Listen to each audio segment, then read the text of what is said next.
সবসময় কামনা করি যে আপনারা সবাই যেন ভালো থাকেন, সুস্থ থাকেন, ঈমানের সাথে থাকেন। এই যে আমরা ভালো আছি, আমাদেরকে ভালো রাখে কে? আল্লাহ। আবার মাঝে মাঝে আমাদেরকে অসুস্থ বানিয়ে পরীক্ষা নেয় কে? আল্লাহ। এজন্য সব সময় প্রশংসা করতে হবে কার? আল্লাহ। সুস্থ অবস্থায়ও আল্লাহ, আবার অসুস্থ অবস্থায়ও আল্লাহ। বিশ্বনবী যখন সুস্থ থাকতেন তখন আল্লাহরে ডাকতেন, অসুস্থ হয়ে গেলে আল্লাহরে ডাকতেন না। ব্যাপারটা কি এমন? কথা বলেন। সুস্থ থাকলেও তিনি জিকির করতেন কার? আল্লাহ।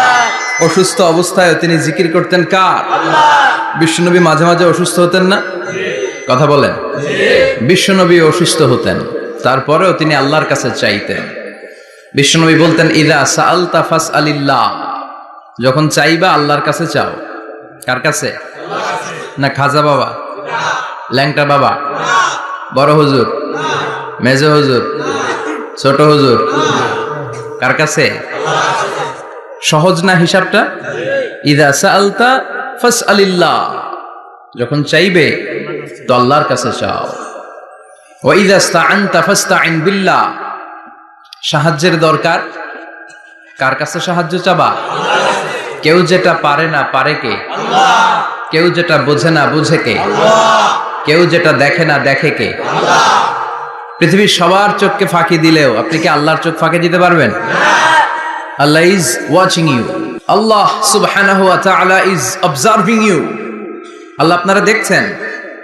আপনি ঘরের ভেতরে দরজা বন্ধ করে রাত্রিবেলা সুইচ অফ, পর্দা টানিয়ে দিয়েছেন, লাইট অফ, সব বন্ধ, পাপ করেছেন, অন্যায় করেছেন, পৃথিবীর কোনো চোখ দেখে নাই, কাক পক্ষীও টের পায় নাই। টের পেয়েছে কে? আল্লাহ। ওনার চোখকে ফাঁকি দেয়া যায়? পুলিশের চোখ ফাঁকি দেয়া যায় কি যায় না? পুলিশ আসলেই জনগণের বন্ধু, ঠিক কিনা? আল্লাহ আমার পুলিশ ভাইদেরকে তুমি কবুল করো। তো এই পুলিশের চোখও কিন্তু ফাঁকি দেয়া যায়, যায় না? র্যাবের চোখ ফাঁকি দেয়া যায় না? বিডিআরের চোখ, পরীক্ষার হলে ম্যাজিস্ট্রেটের চোখ, ম্যাজিস্ট্রেট আছেন না এদিকে? আছে দু একজন। তো ম্যাজিস্ট্রেটের চোখও কিন্তু ফাঁকি দেয়া যায়। বিমানবন্দরে যাত্রীরা যখন নামে তখনই জিজ্ঞেস করে কোত্থেকে আসছেন, গোল্ড আছে কিনা, বার আছে কিনা, এটা আছে কিনা, ওইটা আছে কিনা। তো এই যে বিমানবন্দরের কাস্টমস অফিসারের চোখ ফাঁকি দিয়ে অনেকে স্বর্ণ নিয়ে আসে, এরকম ডাকাইত আছে না নাই? তার মানে বিমানবন্দরের কাস্টমস অফিসারের চোখও ফাঁকি দেয়া যায় কি যায় না? তো পুলিশের চোখ ফাঁকি দেয়া যায়, র্যাবের চোখ ফাঁকি দেয়া যায়, বিমানবন্দরের কাস্টমস অফিসারের চোখ ফাঁকি দেয়া যায়, কিন্তু আল্লাহর চোখ ফাঁকি দেয়া যায়? চিল্লায় বলেন ফাঁকি দেয়া যাবে? এজন্য কেউ যেটা দেখে না দেখে কে? আল্লাহ। কেউ যেটা শোনে না শোনে কে? আল্লাহ। কেউ যেটা বুঝে না বুঝে কে? আল্লাহ। এজন্য চাইবেন কার কাছে? নাকি দয়াল বাবার কাছে? দয়াল বাবা রে দয়া করো আমারে। কি সুন্দর মিলাইছে, দয়াল বাবারে দয়া করো আমারে। দয়াল বাবা আপনার কিচ্ছু করতে পারে না। এটাই হচ্ছে খালেস তাওহীদের ধারণা। তাওহীদ মানে একত্ববাদ, ওয়াননেস অফ গড।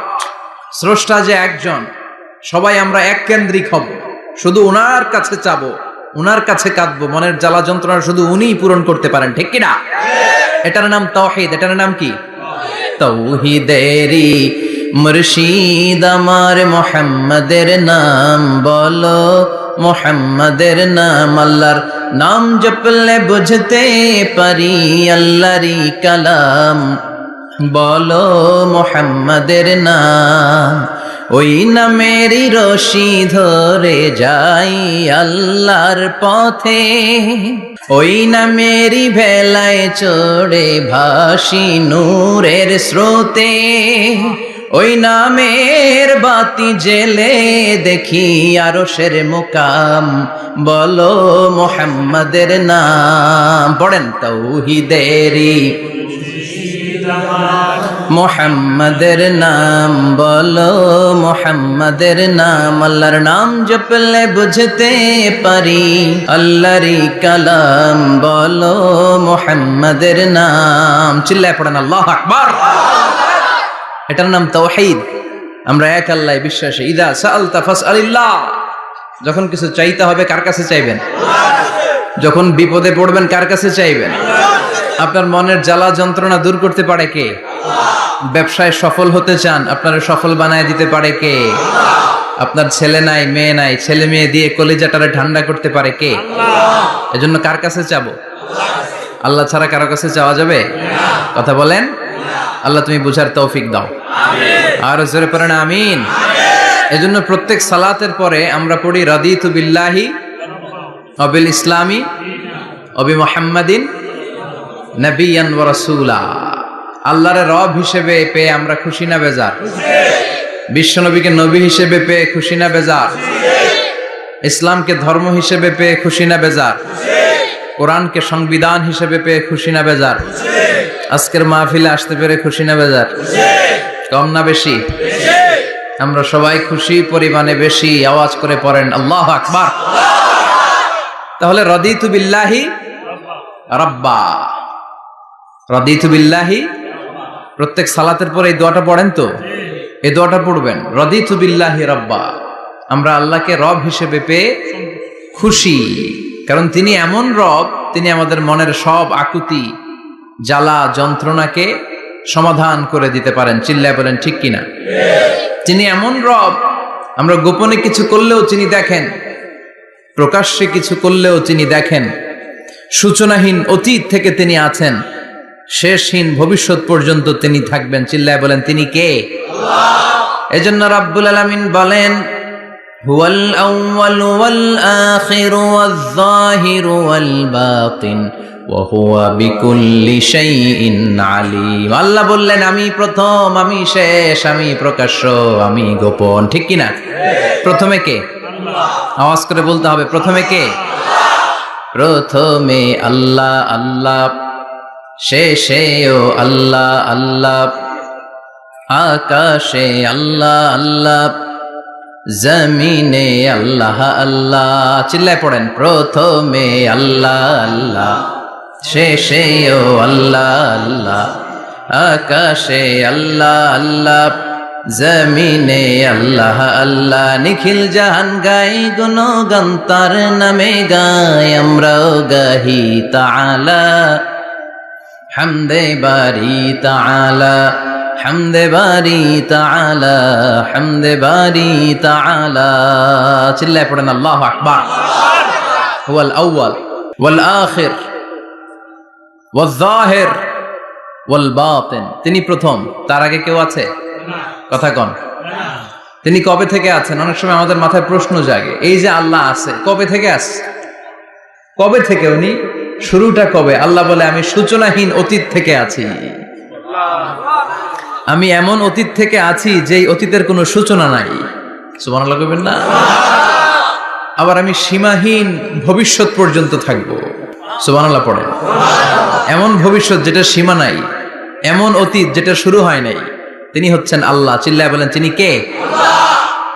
এজন্য আমরা বলি রাদিতু বিল্লাহি রাব্বা, রব হিসেবে আল্লাহ তোমারে পেয়ে আমরা খুশি। এজন্য আমাদের ইবাদতের সব জায়গায় এই রবের নামের গুণগান আছে না নাই? আমরা যখন রুকুতে যাই আমরা পড়ি সুবহান রাব্বিয়াল, আবার যখন আমরা সিজদায় যাই আমরা পড়ি সুবহান রাব্বিয়াল আ'লা। রুকুতে গেলে সুবহান রাব্বিয়াল আযীম, আবার যখন সিজদায় যাই তখন আমরা পড়ি সুবহান রাব্বিয়াল আ'লা। আবার কবরের জীবন যখন আমরা শুরু করে দিব, কবরের প্রথম প্রশ্ন হবে তোমার রবের নাম কি? আমরা বলবো আল্লাহ আমারে রব, আল্লাহ আমারে রব, এই রবি আমার সব। দমে দমে তনু মনে তারি অনুভব, তোমার দুনিয়াতে আমি যেদিকে তাকাই অথই নেয়ামতে ডুবে আছি সবাই। পাক পাখালির গানে শুনি তসবিহ কলো রব, তসবিহ কলো রব, আল্লাহ আমার রব, এই রবি আমার সব। সুবহানাল্লাহ, কি অসাধারণ কথামালা। আল্লাহ আমার রব, এই রবি আমার সব। আল্লাহ যদি আমার সাথে থাকে পৃথিবীর কোনো শক্তি আমার থামাতে পারবে না। চিল্লায় বলেন ঠিক কিনা? আর এই রবকে যদি তুমি হারাও, রব যদি আমার বিপক্ষে চলে যায়, পৃথিবীর কোন শক্তি আমার কোন উপকার করতে পারবে? এজন্য বিশ্বনবী বলতেন ইযা সাআলতা ফাসআলিল্লাহ ওয়া ইযা ইসতাআন